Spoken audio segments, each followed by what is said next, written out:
누가복음 10장 30절에서 37절. 지난주에 못 와가지고 내가 연락을 한다는 게 깜빡했는데 잘 오셨습니다. 우리 누가복음 10장 30절에서 37절 말씀, 제가 먼저 30절 먼저 읽습니다. 교독합니다. 예수께서 대답하여 이르시되 어떤 사람이 예루살렘에서 여리고로 내려가다가 강도를 만나매 강도들이 그 옷을 벗기고 때려 거의 죽은 것을 버리고 갔더라.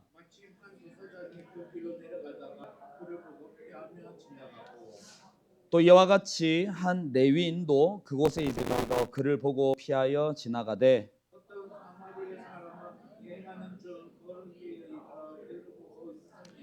가까이 가서 기름과 포도주를 그 상처에 붓고 싸매고 자기 짐승에 태워 주막으로 데리고 가서 돌보아 주니라.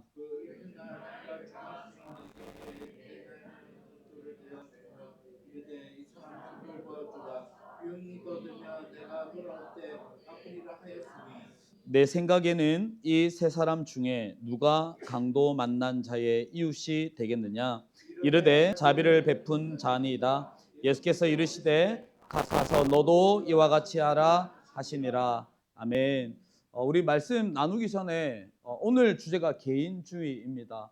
각자 개인 플레이 삶에서 바쁘게 살아가고 계시는데 나중에 우리 나누터 모임 때도 뭐 충분히 나누겠지만 오늘 또 옆자리에 앉는 게 또 인연 아니겠습니까? 옆에 계신 분들 옆에 내가 아무도 없다 이러면 뒤나 앞으로 해서 이렇게 세 분 이렇게 하시면 돼요. 그래서 3, 4, 5호 우리 여기 이 친구 좀 끼워주고 이렇게 세 명 같이 이렇게 해가지고 잠깐 우리 한 3분 정도만 나누겠습니다. 가볍게 올여름 휴가 계획. 여러분 나눔을 들어보고 제가 좀 참고하도록 하겠습니다. 네, 아이스 브레이킹 편하게 나누시면 되겠습니다. 네, 올여름 휴가 계획 3분 시간 드리겠습니다.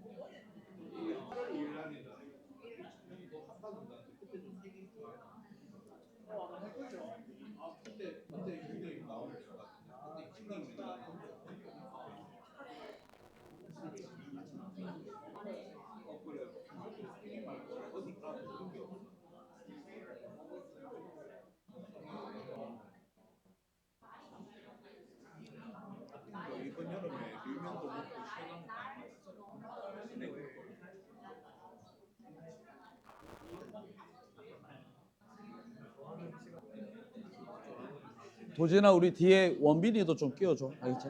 지금 원빈이 지금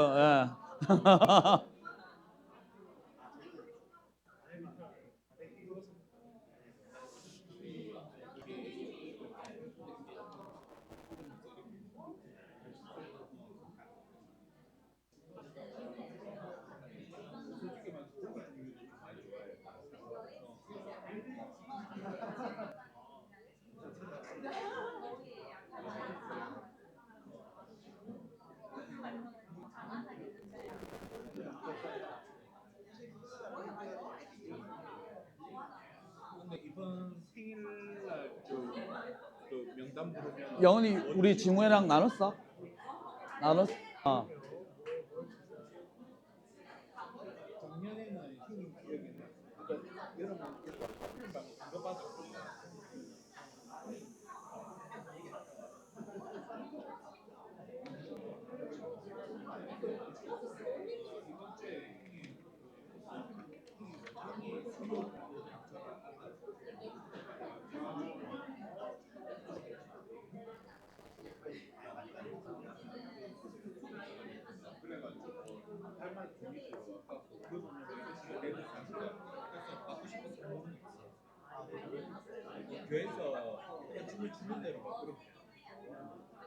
자 이제 마무리해 주십시오. 네.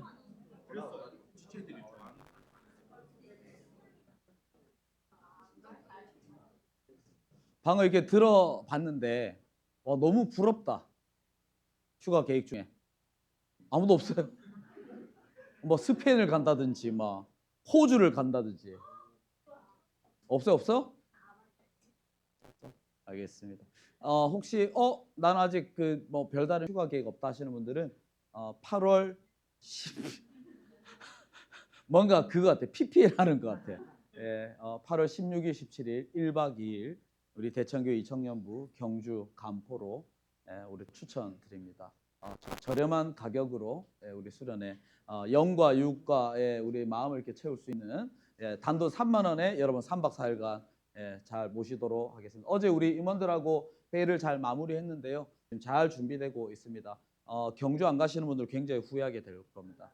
여러분 그 넷플릭스의 유재석 캠프 느낌으로 지금 캠프를 준비 중에 있다 말씀을 드리면서 우리 휴가 계획 못 세우신 분들은 참고하시고 오늘부터 우리 회비 뭐 걷고 이렇게 의논할 텐데 나눔터 사이에서도 우리 나누이들이 또 잘 이야기해 주셔서 어쨌든 의자등동 우리 좀 많이 가서 좋은 시간을 보내면 좋겠다 싶습니다. 우리 오늘 말씀 함께 볼 텐데 오늘은 우리가 상대주의, 오늘은 개인주의, 그리고 다음 주는 소비주의 이렇게 지금 우리 현대의 가장 중요한 이 가치관 세 개를 차례대로 살펴보는데 오늘은 개인주의입니다.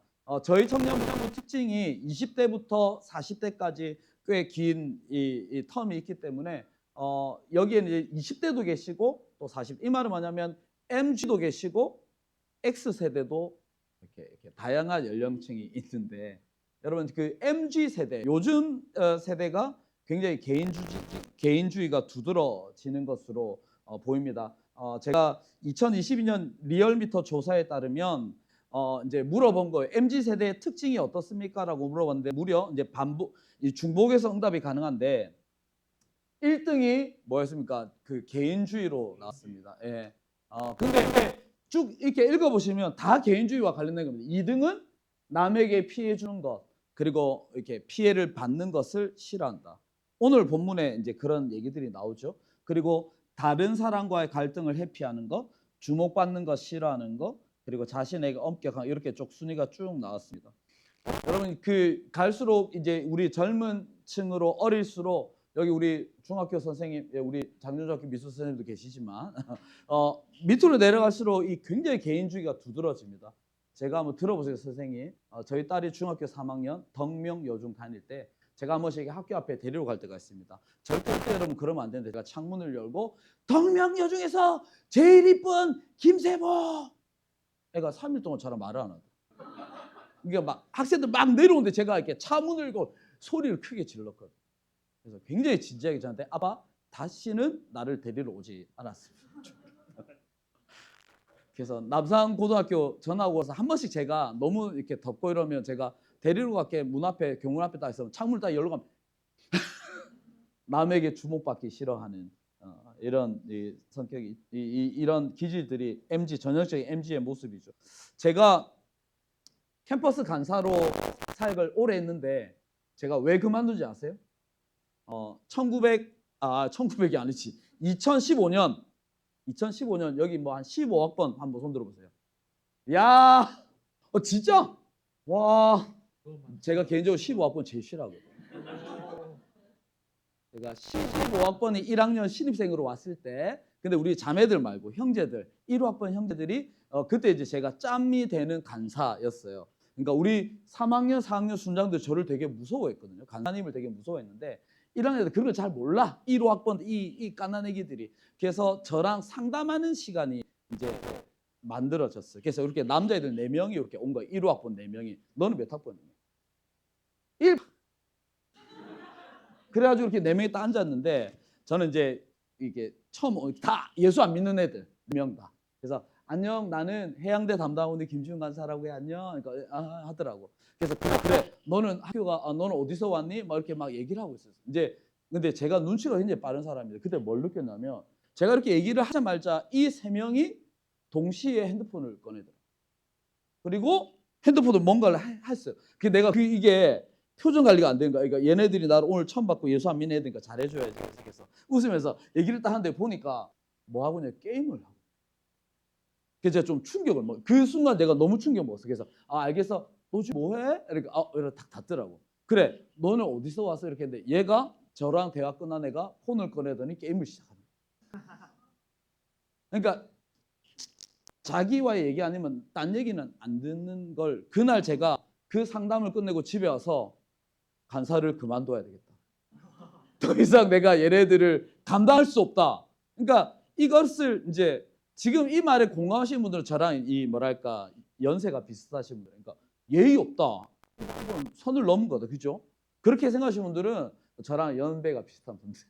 근데 아니 그럴 수 있지 않나라고 생각하는 분들은 MG일 가능성이 높습니다. 어쨌든 저는 그날 더 이상 내가 이 1호학번 아이들을 내가 내 마음에 품을 수 없다. 그래서 간사를 그만둔다기보다는 캠퍼스 생을 그만둬야 되겠다라고 결정을 내린 게 1호학번들 때문이에요. 오늘 딱 봤어요, 1호학번들. 여러분 이처럼 이 개인주의가 굉장히 이제 점점 많아지고 있는데 뭐 하나만 더 얘기하면 이런 거예요. 제가 저희 선교단체에서는 수련회 가자면 잘 안 갑니다. 예전에는 야 수련회 10,000명이 모인다니까 이런 거 예전에는 사람들이 우와 했는데 요즘 애들 어떻게 할까? 많이 모여서 안 간대요. 여러 사람이 있는 곳 싫대. 그리고 이 숙소 리조트에서 여러 명이 자는 거 자기는 여러 명이서 절대 못 자는. 자기는 혼자 자야 돼. 이런 게 이제 개인주의 모습이죠. 설문조 하나만 더 볼까요? 한국인의 의식 구조를 잘 표현한 가치관. 이것도 이제 한 설문조사의 내용인데 1등이 똑같이 개인주의에 나왔습니다. 그리고 경쟁, 부, 성공 있는데 재미있는 이 표에서 1등은 개인주의인데 꼴등이 뭡니까? 공동체인 거죠. 그러니까 지금 우리나라 이 사회가 이 공동체, 교회 공동체, 청년부 공동체 이 사회가기가 쉽지 않다 이 말입니다. 근데 원래는 우리 한국인의 정서는 굉장히 공동체성이 강한 민족이 우리 민족이나 그렇습니까? 우리가 남이가 옛날에 농경시대 때 품앗이 하고 그리고 2002년도에 안 태어나신 분도 여기 계실 텐데 제가 2002년도 때 군대를 제대하고 예비역대였는데 그때 월드컵 온 나라 온 국민이 다 빨간색 옷을 입고 그러니까 우리나라 원래 그런 민족이었어요. 근데 최근 들어서 우리나라의 이 개인주의가 왜 이렇게 이렇게 두드러지고 있을까? 여러 가지 이유가 있지만 저는 첫 번째가 핵가족화가 중요한 요인이죠. 여기에 외동딸, 외동아들 제가 잘못됐다고 말한 건 절대 아닙니다. 현상이 그렇다 이 말입니다. 한번 들어보십시오. 제가 이 장전동에서 구서동에서 어린 시절 보냈습니다. 산수화라는 여러분 또 추천드립니다. 막국수 맛집. 여기 갈비찜도 맛있는데 갈비찜 좀 비싸. 근데 그 산수화라는 그 집이 장전동에 있는데 그 가게에서 10m만 가면 제가 7살 때 살던 집이었어요. 저희 부모님이랑 한 달 전에 산수화에서 먹고 또 옛날 추억 빠져가지고 셋이서 그 방에 가서 우리 애들 데리고 다 간 거예요. 근데 거기가 가게가 있고 그 이제 안에 방이 있는 거예요. 우리 애들한테 야 아빠가 여기 살았다. 근데 생각을 해보니까 저희 집이 가난해서 그런지 몰라도 그때 진짜 조그만 방이었어요. 진짜 요 무대 정도 되는 방, 무대의 한 절반 정도 되는 방이었는데 이 방에서 5 식구가 같이 살았어요. 엄마 아빠 이쪽 편에 저희 3남매는 한쪽 이불을 덮고 저희 때는 이제 그런 시절이 있었기 때문에 이거는 누가 뭐 이렇게 개인주의 말하지 않게 자연스럽게 눈치코치 내가 여기서 이불을 이만큼 가져가면 안 되는구나라는 걸 체득하는 거죠. 저희 위에 부모님 세대 어떻습니까? 여러분 부모님 보면 막 고모 이모 막 8명씩 9명씩 있는 집안 있잖아요. 8남매 10만 원. 그러니까 자연스럽게 공동체성이 강조가 되었는데 근데 언제부턴가 우리가 이제 아이를 놓는 것이 좀 이렇게 좀 줄어들기도 하고 그리고 이렇게 우리나라의 경제가 이렇게 성장하면서 여기 대부분 아마 제가 봤을 때 몇몇 분을 가난 가운데 있는 분들 몇몇 분들을 제외하고 독방을 이렇게 많이 쓰셨을 텐데 저희 딸들이 고3이 되면서 처음으로 독방을 쓰게 됐습니다.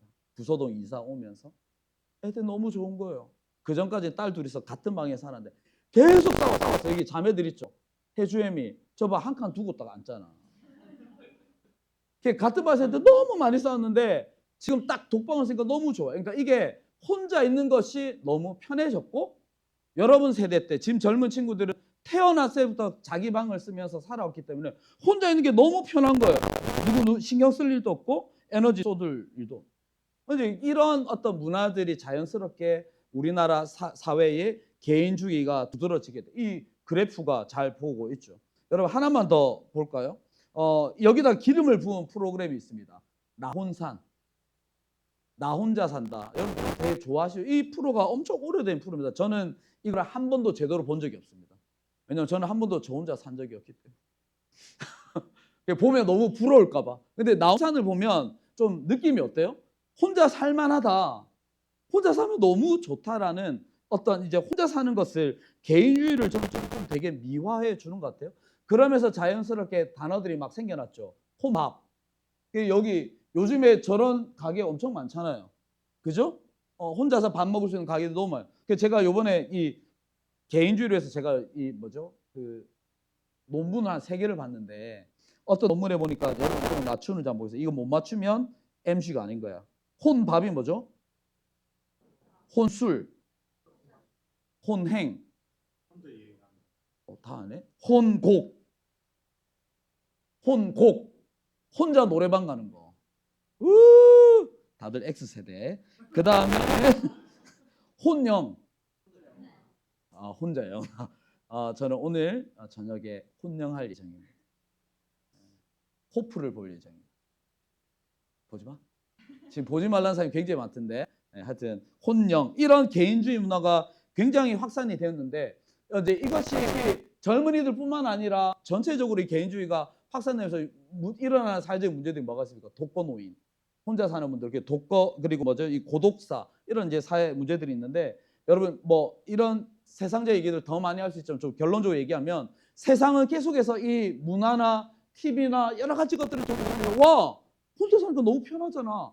혼자 살만해라고 세상을 이야기하지만 성경은 분명하게 뭐라고 말씀하십니까? 혼자 있는 것이 혼자 사는 것이 좋지 않다 말씀하시죠. 여러분 하나님께서 아담이 혼자 자는 것을 보고 하나님께서 창세기 2장 18절에 하나님이 이르시되 분명히 기록되었습니다. 사람이 혼자 사는 것이 좋지 아니하니 내가 그를 위하여 돕는 배필을 그리고 하와를 딱 지으셨다. 혼자보다 둘이 낫고 둘보다 셋이 낫습니다. 얼마 전에 저희 집에서 우리 월드컵 끝난 지 꽤 된 것 같은데 얼마 안 돼서 월드컵 한국과 남하고 그 결전 경기를 저희 집에서 8명의 우리 청년들이 함께 했습니다. 저 그게 너무 행복했어요. 만약에 혼자서 그 축구를 봤다면 너무 힘들었을 텐데 옆에 보니까 힘들어하는 7명이 함께 했으니까 너무 기쁘다. 기억나죠? 그래서 그날 그래 졌지만 야구는 이길 거야. 그래서 그날 또 우리 8명이 또 야구를 보러 갔다는 거 아닙니까? 그날 야구 희정이 야구장에 있었잖아. 그때도 비는 비대로 맞고 8대2로 처참하게 7연승이 끊어졌죠. 희정이 때문일까 나 때문일까? 그날 우리가요 비 다 맞아 막 찝찝하고 막 땀 흘리고 막 그랬는데 그래도 함께 하니까 괜찮은 거예요. 함께 우리 떡볶이 먹고 이렇게 마무리에 오면서 이제 이 구소동까지 데려다 주면서 그래도 함께 하니까 좋구나 이제 이런 얘기를 했습니다. 여러분 오늘 본문에도 보시면 예수님께서는 개인주가 아니라 함께 도우며 살아갈 것을 말씀하고 있습니다. 우리 책 이제 25가인데요. 여러분이 책에 보면 이렇게 개인주의 세계관에 대해서 이렇게 정의를 합니다. 이것만 보고 우리 오늘 본문 갑니다. 나라는 존재를 가치 판단의 기준으로 두는 세계관이 개인주의입니다. 이 세계관을 따르는 사람들은 공공의 선이나 공동체의 신념, 합의된 질서보다 개인의 자유를 우선시한다. 그 밑에 거 우리 한번 같이 읽어볼까요? 시작. 하나님이부터 읽어봅시다. 시작. 하나님이 자신을 위해 존재해야 하고 하나님께 영광 돌리는 것보다 자신의 편의가 우선돼야 한다고 생각합니다. 그러니까 개인주의, 내가 우선되는 것들이 이게 하나님과의 관계에서까지 와서 여러분 그렇게 되면 안 되는데 하나님이 나를 위해 나의 유익을 위해서 존재해야 되고 하나님께 영광 돌리는 것보다 내 편의가 우선시돼요. 그래서 우리가 신앙생활을 굉장히 편하게 하는 우리의 모습들이 있다라는 겁니다. 여러분 그런데 예배는 이런 말 들어보시면 예배는 불편한 것입니다. 우리가 편한 것이 예배가 아니라 불편한 것입니다. 그래서 원래는 제가 여기다가 써놨어요. 에어컨을 끄고 오늘 예배를 드려. 안 돼. 안 돼. 여러분 제가 그 단기 선교 갔을 때 미얀마에서 3시간 동안 에어컨 고장 나가지고 비는 폭우가 쏟아지고 습도 95% 진짜 불편했거든요. 예배는 불편해요. 여러분 예배는 기꺼이 불편한 예배라는 그런 책이 있습니다. 여러분 기회 되면 한번 보시면 되게 좋은 책인데 이 저자는 미국에서 이렇게 이민자로 목회자인데 우리 한국 분이세요. 근데 이분이 어떤 사역을 하시냐면 이민자들과 난민들이 함께 모여서 예배를 드리는 거예요. 마치 오늘 본문의 내용처럼. 그럼 함께 모이니까 예배가 불편할까 안 불편할까? 불편한 거예요. 이민자도 있고 색깔도 인종 그러니까 피부 색깔도 다른 여러 사람이 함께 모여서 예배 드리는데 보니까 서로 환대한 이런 모습을 보면서 이분이 거기에 감동을 받아서 이 책을 썼거든요. 여러분 그 책 중에 그 책에 이러한 문구가 있습니다. 잘 들어보세요. 예배는 원래 불편한 것이다. 성경은 계속해서 타인을 향하여 관심을 가지라고 하면서 그들에게 하나님을 전하고 그들과 함께 하나님을 예배라고 도전을 준다. 그러니까 자신의 개인의 신앙뿐만 아니라 내 주위의 사람들을 관심을 가지고 예배하라고 도전을 준다. 동시에 예배는 기꺼이 기쁘게 드리는 것이다. 이거 넘어가고요. 그 다음에 이렇게 됩니다. 불편함에도 불구하고 기꺼이 주님의 명령을 실천하여 이웃을 사랑하고 하나님을 사랑하는 이들이 그리스도인이다. 여러분 이 책에서 분명히 기록하죠. 하나님을 사랑하는 것, 그렇게 하나님을 예배하는 것, 그리고 함께 예배하는 내 옆에 있는 이웃을 사랑하는 것이 그리스도인이다. 오늘 예수님이 오늘 본문을 통해서 분명 동일하게 말씀하고 있습니다. 우리 오늘 본문 한번 들어가 보겠습니다. 오늘 저희가 30장부터 저희가 이렇게 읽었는데 원래 본문은 25절부터 시작됩니다. 25절에부터 37절까지 이제 내용이 나와 있는데 먼저 이 선한 사마리아의 비유가 어떤 배경에서 나오게 됐는지 한번 볼 필요가 있습니다. 25절 보세요. 25절에 보면 어떤 율법 교사가 일어나 예수를 시험하여 이르되, 그러니까 처음 대화는 예수님을 시험하려고 율법 교사가 질문을 한 겁니다. 내가 무엇을 해야 영생 얻을 수 있음? 그러니까 함정을 질문해요. 영생에 대한 예수님이 영생에 대해서 계속 말씀을 하시니까 율법 교사가 봤을 때 저거 좀 뭔가 이 우리 율법과 다른 가르침을 가지고 있다. 우리 저 한번 함정해 봤다. 함정 질문을 던진 거. 뭘 해야 영생? 이 사람이 영생의 포인트를 주고 얘기를 했는데 예수님이 그다음 뭐라고 얘기합니까? 26절에 예수님이요. 예수님이 이거 뭐랄까 굉장히 이 말을 잘하십니다. 복음서 보면요. 예수님이요. 그 필요에 맞는 적절한 이 뭐랄까 질문을 통해서 뭐라고 할까요? 이 예수님께서 오늘 이 본문에도 보면 율법 교사를 대화를 통해서 바르십니다. 찢으십니다. 오늘 그런 내용들입니다. 그래서 예수님 물어보죠. 물어보니까 예수님이 무엇을 율법에 뭐라 기록되어 있음? 네 율법 얘기하는데 율법 가장 큰 율법이 무엇임? 이렇게 물어보시죠. 그러니까 율법 교사가 27절 하나님 사랑해야 되고 이웃을 사랑해야 된다고 율법에 나와 있습니다. 예수님 바로 이어서 원했던 대답을 딱 예수님이 이제 듣고 오케이 네 대답 맞음 그렇게 하삼 그렇게 행동해라고 얘기를 다 하는 거죠. 그러니까 이제 제가 또 율법자의 말싸움을 하면서 지금 점점 몰리는 거야. 그러니까 그럼 내 이웃이 누구임? 이렇게 물어보는 겁니다. 율법 교사가. 그러니까 누구냐고 지금부터 알려줄게 하고 나오는 비유가 이 비유예요. 여러분 사실은 저는 개인적으로 오늘 이 본문이 이 개인주의하고 조금 맞지 않다라고 저는 생각을 합니다. 요것만 좀 찍고 넘어갈게요. 그 선한 사마리아 비유 이제 여기에 보면 등장인물이 누구 나옵니까? 스토리는 굉장히 단순해요. 여러분 다 아는 얘기. 주일학교 여러분 여름 성경학교 때 한 번씩 다 들어본 이야기. 굉장히 단순합니다. 등장인물 제일 먼저 누구 나옵니까? 강도. 그리고 강도 만난 사람. 우리 본문에는 어떤 사람이라고 나옵니다. 예, 30 어떤 사람 등장인물 1. 어떤 사람을 두둑을 팬 강도. 그 다음에 세 사람이 나오는데 제사장, 레위인, 사마리아인 이렇게 딱 나옵니다. 여러분 오늘 이 본문은 사실은 또 1, 2, 3번 가기 전에 오늘 또 설교가 끝날 것 같아요. 사실은 이게 개인주의에 관한 율법이 문제가 아니라 사실은 율법에 관한 얘기입니다. 그죠? 율법 교사가 율법을 가지고 공격을 하니까 예수님이 율법으로 대받아치는 얘기예요. 그런 관점으로 사실은 이 본문을 봐야 됩니다. 한번 볼까요? 한 사람이 뚫어 맞았어. 죽은 것처럼 보여. 거의 죽은 것을 30절에 보면 거의 죽은 것을 버리고 갔다. 그 다음 제사장이 지나가. 그리고 레위인이 지나가. 당시에 이 여리고로 가는 길은 제사를 마치고 돌아가든지 하여튼 뭐 아니면 제사를 하러 가든지 그 길 위입니다. 그러니까 요 대청 요 언덕 위에 여기서 누가 홍건이가 더워서 쓰러져 있으면 홍건이가 예배 드리러 왔든지 예배 마치고 가든지 하여튼 그런 느낌이에요. 그러니까 이 제사장과 레위인들이 예배를 이제 가는 그 길목에 있는데 왜 이들이 이 사람을 피했을까?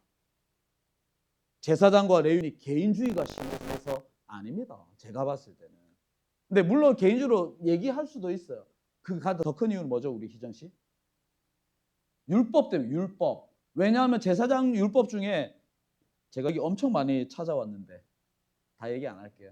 레위기에 보면 이 율법이 어떤 게 있냐면 죽은 사람을 만지면 안 된다라는 율법이에요. 그거를 만지면 제사를 못 지내는 자신들만의 율법이 있기 때문에 그 율법을 지키기 위해서 강도 만난 사람을 피해서 간 거예요. 근데 그거에 대해서 예수님이 빡 찝는 거죠. 앞에서 질문이 뭐였어? 네가 말하는 가장 큰 율법이 뭐야? 이웃을 사랑하는 거. 근데 이 사람은 그 작은 율법이 크고 작다고 할 수 있나? 그러니까 자신들의 율법을 지키기 위해서 하나님이 말씀하신 가장 큰 율법을 어긴 것에 대한 지적이 오늘 본문입니다. 그러니까 이 뭐랄까 반전이죠. 누가 등장하죠? 사마리아인. 율법적으로 사마리아는 어떤 사람인가? 부정한 자, 사람도 아닌 것들, 개만도 못한 것들, 진짜 그렇게 취급받았던 사람을 예수님 인물로 끄집어오는 거예요. 사마리아인 그렇게 했어. 그러면 누가 친구야? 누가 이웃이야? 그러니까 이 율법학자가 말을 절대 입에 담을 수가 없어. 사마리아인을 말하기도 싫어. 이 사람들은. 그러니까 완전히 제가 처음 말씀드린 것처럼 이 율법 교사를 예수님 완전히 발라버리시는 게 오늘 본문의 전체적인 맥락인데, 근데 오늘 우리 교재에서는 개인주의로 몰고 가는 느낌이 좀 있어서 저는 개인적으로 마음에 들지 않지만 여튼 어쨌든 이 제사장과 레위인도 자신이 피해받지 않으려고 하는 어떤 개인주의 성향이 있다라고 생각을 하시고 오늘 본문을 보도록. 여러분 근데 이 성경 본문을 해석하는 것은 관점이 다 다릅니다. 제가 말한 관점이 있고 개인주의 관점으로 볼 수도 있어요. 그리고 실제로 성 어거스틴은 이 본문을 가지고 어떻게 해석했는지 아세요? 여기 본문의 선한 사마리아인이 예수 그리스도다. 그렇게 해석하기도 했다면 왜 그렇게 해석하는지 거기 보면 만나서 뭐해 거기 뭐 기름이랑 포도주가 나와. 성령의 기름 뭐 이런 식으로 해석하면 이제 다 오 하면 이제 이렇게 2단 3단 가게 됩니다. 여튼 성경은 근데 일리가 있어요. 여러분 요거를 요것도 좀 제가 여기 적어놨는데 지금 말씀 안 드릴 건데 성 어거스틴의 그런 해석도 일리가 있습니다. 여튼 여러 가지 관점에서 해석을 하는데 오늘은 개인주의의 관점을 가지고 해석한다 이 말입니다. 자, 그렇게 해서 이제 우리 1, 2, 3번 들어갔는데 저는 질문이 조금 조금 유치하다. 1, 2, 3번. 1번 우리 먼저 보겠습니다. 강도, 제사장, 레위인, 사마리아인들은 누구의 유익을 위해서 행동했나요? 이거는 뭐 너무 쉬운 얘기 아닐까요? 답을 적겠습니다. 세 사람, 강도, 제사장, 레위인은 자기의 유익을 위해서, 그리고 사마리아인은 이웃의 유익을 위해서. 근데 유익에도 종류가 있습니다. 강도는 굉장히 적극적입니다. 적극적으로 자기 유익을 빼앗기 위해서 적극적으로 행동을 했고, 제사장과 레위인은 좀 소극적이죠. 피한 거죠. 무시한 거죠. 왜? 내가 정결해야 되니까 내 유익 때문에 이 사람을 소극적으로 자기의 유익을 취한 거고, 누가 똑똑거리나? 아니죠. 예. 그 사마리아인은 자신이 아닌 이웃을 위해 자신의 것을 희생했다. 뭐 이렇게 짚고 넘어가겠습니다. 여러분들은 여기서 어디에 해당됩니까? 제가 되게 강도는 아무도 없어. 소극적인 자신의 유익을 취하는 분들이 있을 수도 있고요. 또 어떤 분들은 내가 사마리아인으로 어떻게 살아보려고 발부동치는 분들도 있을지 모르겠습니다. 자, 우리 바로 2번 넘어가겠습니다.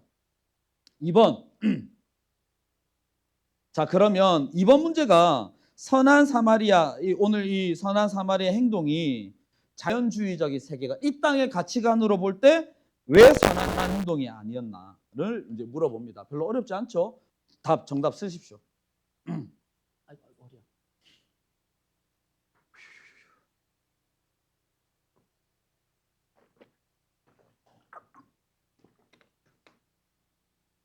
제가 화요일 날 허리를 그래가지고 지금 어제까지 4일째 한의원에 다니고 있습니다. 침을 맞고 있습니다. 1시간 정도 시간을 드리고 갈 때마다 9,700원의 돈을 지불하는 이유가 뭘까요? 이 과정을 통해서 제가 보상받고 싶은 거죠. 허리가 빨리 나아야 우리 승우랑 그거 타러 가기로 했단 말이죠. 그 뭐냐, 기장에 있는 오시리아에 있는 루지를 지금 타러 가기로 해가지고, 그래서 이렇게 막 우리가 하는 모든 행동은 다 이렇게 뭔가 보상을 얻으려고 하고, 그리고 효율을 가지고 행동하는 게 우리의 당연한 모습입니다. 우리 장전중학교 이재은 선생님 맞죠? 네, 이재은 선생님 맞죠? 선생님 왜 교사하세요? 돈 벌라고. 요것도 이유 맞습니다. 예, 예. 이유 있고, 나의 이 가르침을 통해서 우리 아이들이 좀 잘 자랐으면 하는 어떤 교사의 사명, 거룩한 사명, 그리고 우리가 먹고 사는 문제. 하여튼 우리가 하는 모든 행동은 다 보상 없는 희생. 그건 만약에 우리 이재현 선생님이 이 땡볕에 막 애들 막 가르쳤어. 근데 우리 선생님 수고 많으세요. 우리 선생님께 박수 하고 끝. 보상 끝. 월급 없음. 우리가 이게 상상할 수 없습니다.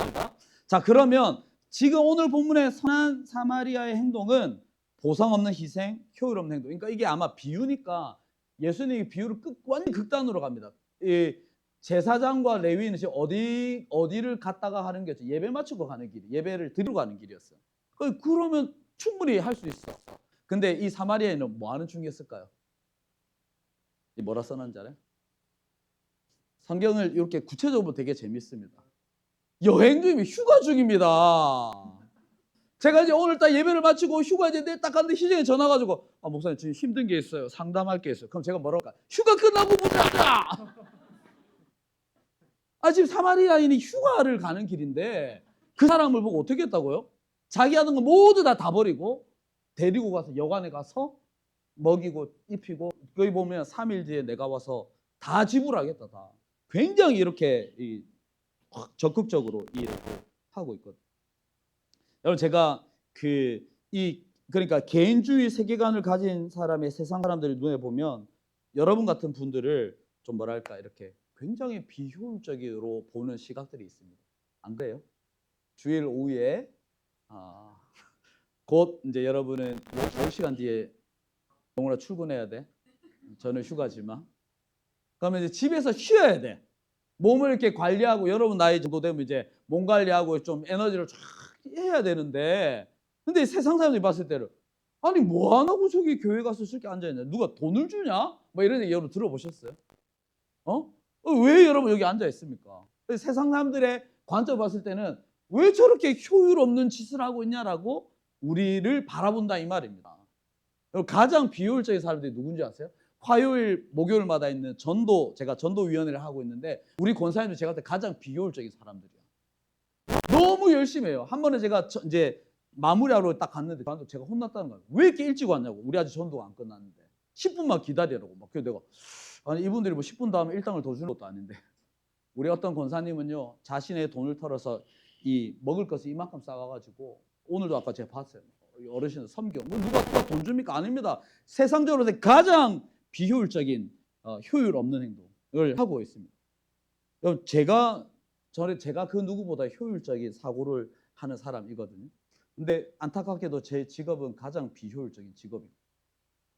선교단체 간사의 삶이 이와 같아요. 제가 아까 말씀드렸지만 그런 애들, 저 앞에서 눈 뜨고 게임하는 애들, 제가 그걸 참아가면서 9년을 살았는데 돌아보면 진짜 보상 없는 희생이었고, 그리고 효율 없는 행동이었어요. 남는 것도 없고, 애들 막 이렇게 먹이고 입히고 막 재우고, 진짜 우리 집 데려와서 재우고 막 했거든요. 4년쯤 다 졸업해. 졸업하면 연락 안 함. 그래서 보면 또 1학년에 또 와 있어. 그래서 또 애들을 4년 동안, 그러니까 이런 쳇바퀴 같은 삶을 계속 살아온 제 선교단체 간세 삶이 가장 좀 이런 삶이었는데, 그런데 세상의 관점에서 보면 저는 굉장히 보상 없는 희생, 효율 없는 행동을 한 것처럼 보이지만, 여러분 제가 하나님 관점에서 그때만 이제 제가 시선을 하나님께 돌려야 돼요. 아까 오라가는 애들 쳐다보고 있으면 막 속이 천불이 나지만, 하지만 하나님께 시선을 돌리면 하나님의 관점, 기독교적 세계관으로 저의 지난 삶의 여정은 의미가 있어. 가치가 있었다. 이렇게 저를 다독거리지 않으면 살아가기 힘들었던 것 같아요. 저의 과거를. 여러분, 그럼 우리 3번 한번 볼까요? 마지막으로 이제 이 사마리아 행동을 이렇게 쭉 말씀을 하시고 나서 예수님께서 이 율법 교사에게 뭐라고 하냐면 가서 너도 이와 같이 하라라고 명령하십니다. 라고 하면서 오늘 질문의 마지막, 여러분, 성경적인 세계관에서 선한 사마리아, 선한 것이 무엇일까요? 한번 써볼까요? 선이란 하나님처럼 선 넘는 행동을 하는 것이다. 오늘 여러분이 오늘 들고 가야 될 딱 하나가 이겁니다. 하나님처럼 선을 넘는 것이 선이다. 오늘 이 비유에서요, 율법학자, 율법 교사는 이 자신의 율법의 이 뭐랄까 바운더리 안에서 그 선을 넘지 못했죠. 근데 예수님이 비유로 이 율법 교사에게 주신 얘기는 온통 선 넘는 이야기 아닙니까? 사마리아인이 나온 것도 선 넘는 얘기고, 그러니까 본문에 아까 봤죠. 사마리아인이 하는 이 강도만한 사람이 하는 모든 행동이 다 선을 넘는 친절 아닙니까? 이런 얘기를 잔뜩 이렇게 하시는데, 그런데 가장 선을 시게 넘으신 분이 우리 하나님 아니세요? 우리 빌립보서 2장 8절 말씀 제가 밑에다가 가져왔는데, 이 빌립보서 2장 5절부터 얘기하잖아요. 원래 예수님이 누구셨어요? 하나님의 본체체, 하나님이셨던 분이 선을 넘어서 이 땅에 오셨어요. 이 8절에 나와 있잖아요. 사람의 모양이 되는 것도 이게 선을 넘은 거예요. 하나님이 사람이 되는 게 선을 넘은 거고, 그 하나님이 이 땅에 오셔서 십자가에 죽으시고 진짜 선 넘는 행동이셨어요. 하나님께서 선을 넘어서 이 땅에 십자가의 죽음으로 자신의 하늘의 영광을 버리고 마치 이 땅에서 강도 만난 사람처럼 죽은 것처럼 살아가고 있던 저와 여러분을 위해서 죽으셨기 때문에 하나님이 우리에게 이러한 선 넘는 사랑을 보여주신 것처럼 저와 여러분도 이 땅에서 선을 넘으며 살아가야 하겠습니다. 이것이 오늘 교재에서 저와 여러분에게 도전하고 있는 하나님의 말씀입니다. 율법의 가장 큰 율법이 뭐라고요? 하나님을 사랑하고 이웃을 사랑하는 것. 여러분, 우리가 개인주의 가운데 세계관 가운데 여러분이 자라왔고 커왔지만 그것과 상관없이 오늘 하나님께서 우리에게 말씀하시는 것, 하나님을 사랑하고 하나님이 나를 위해 선을 넘으셨던 것처럼 나도, 근데 제가 써놓고 제가 좀 걱정했거든요. 이걸 잘못 이해해서 막 나한테 선 넘는 행동, 명운이 막 나한테 주님이 이런 거 말고, 사랑, 선 넘는 사랑으로 우리가 서로가 서로를 이렇게 돌보는, 그래서 여러분 이 땅에서 선한 사마리아인으로 살아가는 저와 여러분이 되기를 예수님의 이름으로 축복합니다. 우리 마지막 요 구절만 읽고 우리 말씀 마치겠습니다. 요거 읽고 마칠 거 시간이 너무 많이 지나서 읽고 마치겠습니다. 시작. 우리는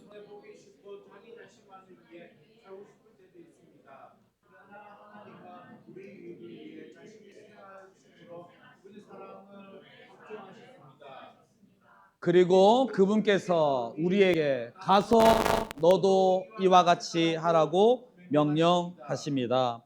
여러분, 오늘 이 하나님의 명령, 너도 가서 이와 같이 내가 너희들을 위해 선을 넘는 사랑으로 온 것처럼 그렇게 이 땅에서 선한 사마리아인으로 살아가는 우리 대천교회 청년부 여러분 되기를 축복합니다. 제가 기도하고 우리 오늘 마치도록 하겠습니다.